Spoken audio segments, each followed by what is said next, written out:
When something goes wrong whilst you're away on holiday, it's quite a natural reaction to want to find someone to take responsibility.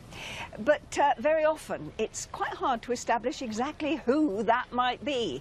And that's, of course, at the root of an awful lot of the stories that you send to us.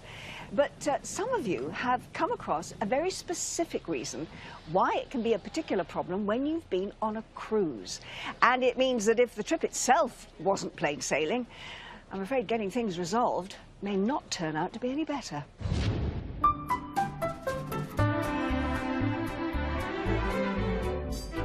Last year, 24 million passengers hopped on board a cruise ship, and the industry employs over 900,000 people, meaning that on any given day, thousands of people are at sea aboard these huge floating cities. And to keep up with demand, 27 new ships have hit the seas in 2016 alone. But one ship that certainly isn't new is the Marco Polo. It was built in 1965 and has been through several owners and numerous renovations since.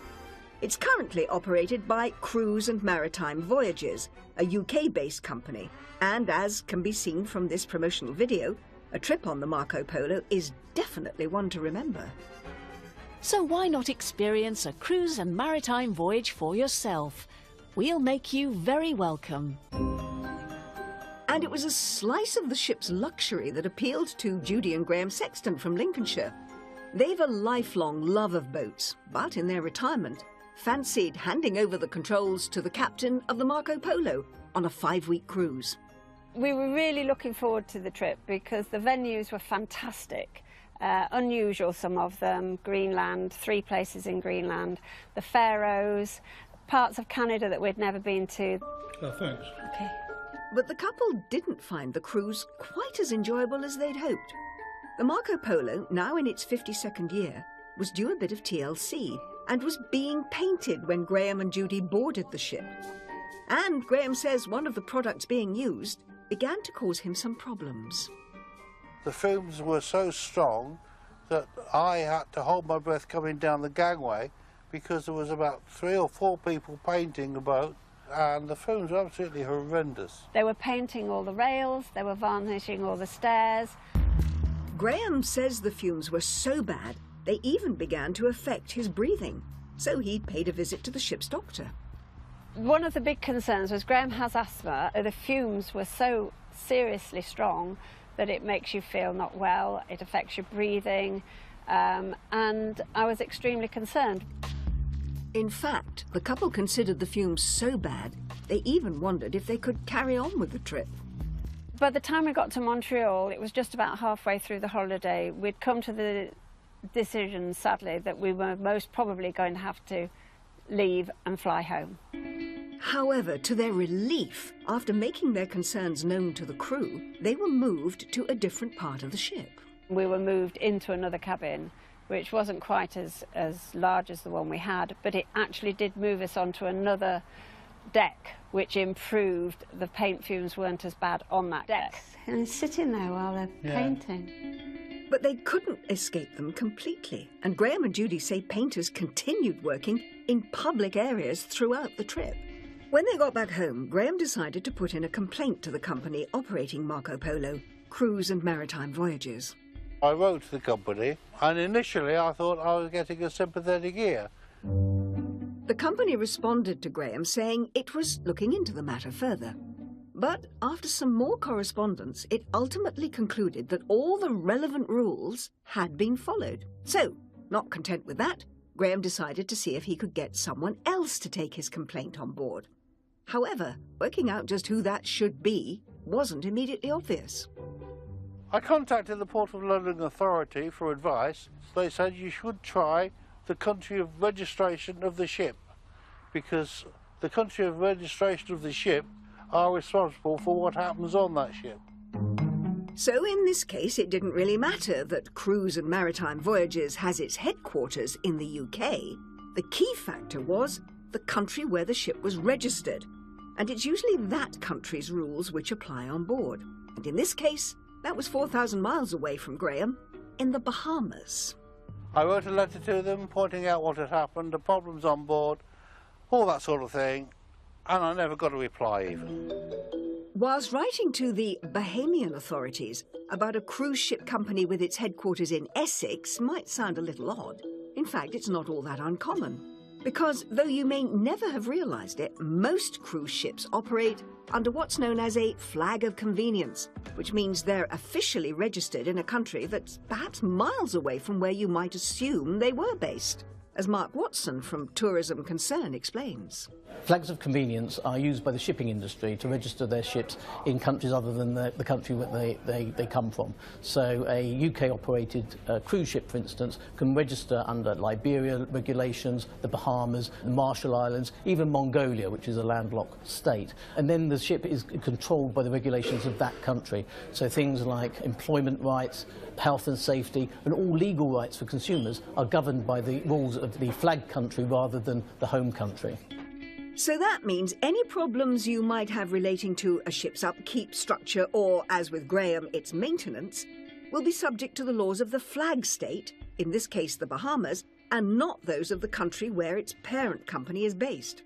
And whilst there's nothing to suggest that any of this would have an effect on how the Marco Polo was being maintained, Mark says it does mean that establishing which country's rules a ship is legally bound by may prove more difficult than you'd expect. Flags of convenience first came around in the 50s, where many American companies registered in Panama to avoid US regulations, and that still applies now. The cruise ship companies register in countries with very poor regulations, so it cuts down the costs for them and the red tape, and they only have to operate by the regulations of that country, which quite often has very poor labour standards, very poor health and safety standards, and very poor legal regulations around operating a cruise ship. Now, there's no suggestion that cruise and maritime voyages, or any of the best-known cruise companies for that matter, are cutting corners or ducking their responsibilities by registering their ships in this way. In fact, there are plenty of reasons why a ship might be registered in another country, not least, for example, so that it can hold a wedding at sea, which is illegal under British rules, but not those of some other countries. However, chances are a lot of cruise passengers simply hadn't realised that some of the biggest names in the industry registered their vessels in places they perhaps did not expect. Take, for instance, Southampton-based P&O Cruises. Most of its ships are registered in Bermuda, including their oldest liner, the Oriana. The brand new Carnival Vista, jewel in the crown of Carnival Cruises, along with the rest of Carnival's fleet, is registered in Panama. Cruise legend Cunard, considered by many a British institution, now also registers all of its ships in Bermuda. And Scandinavian-sounding Norwegian Cruise Line registers most of its ships more than 4,000 miles away from Norway in the Bahamas, just like the Marco Polo.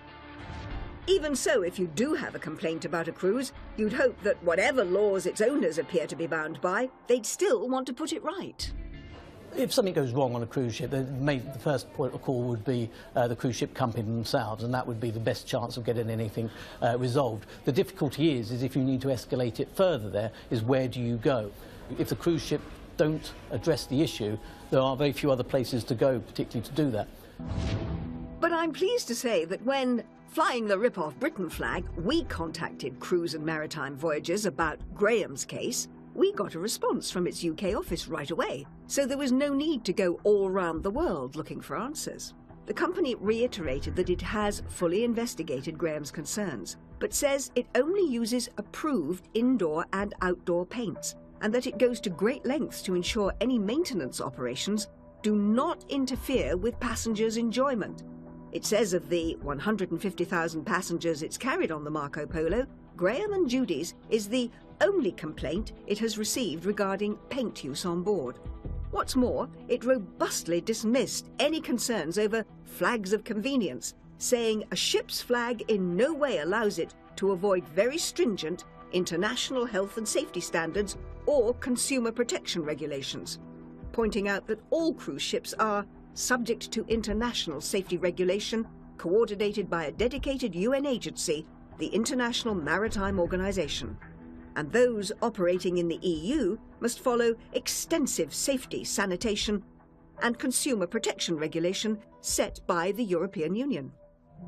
And while the company has nevertheless apologised for any inconvenience, Graham still feels the situation should never have arisen. It was a good cruise in many ways, but the paint fumes ruined it.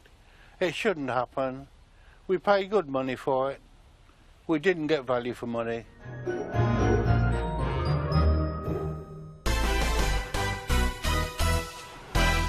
Still to come on Rip Off Britain, a holiday